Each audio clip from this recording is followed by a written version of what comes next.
Memang ada pembangunan infrastruktur. Seperti yang saya sampaikan, pembangunan infrastruktur itu perlu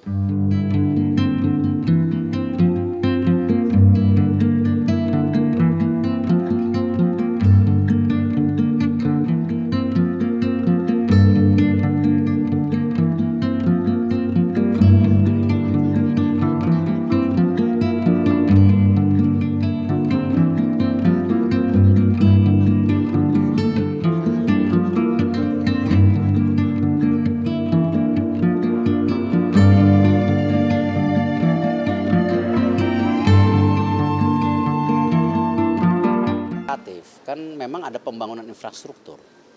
Seperti yang saya sampaikan, pembangunan infrastruktur itu perlu waktu untuk supaya bisa mendapatkan hal-hal yang positif.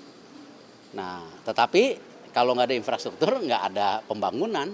Sama kalau kita ada sebuah lokasi tertutup, tidak ada jalan, tidak ada listrik, ya tidak akan berkembang. Nah, ini yang memang harus Mandalika juga menjadi bagian yang kita bisa siapkan, apalagi dia sudah punya event gede tahunan yang sayang kalau tidak dimaksimalkan. Berarti nggak akan ada yang dihapus ya Pak untuk event itu? Katanya kan ada yang kabarnya kan juga ada. Ada beberapa event yang saya rasa memang misalnya memberatkan, ya kita negosiasi ulang, itu hal yang biasa, ya kan.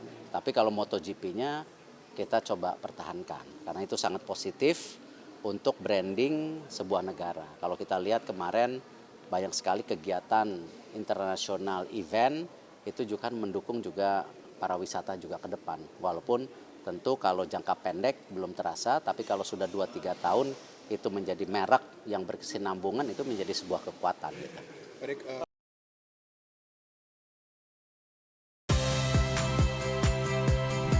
Saya Audrey Chandra, saksikan program-program Kompas TV melalui siaran digital, pay TV, dan media streaming lainnya. Kompas TV, independen, terpercaya,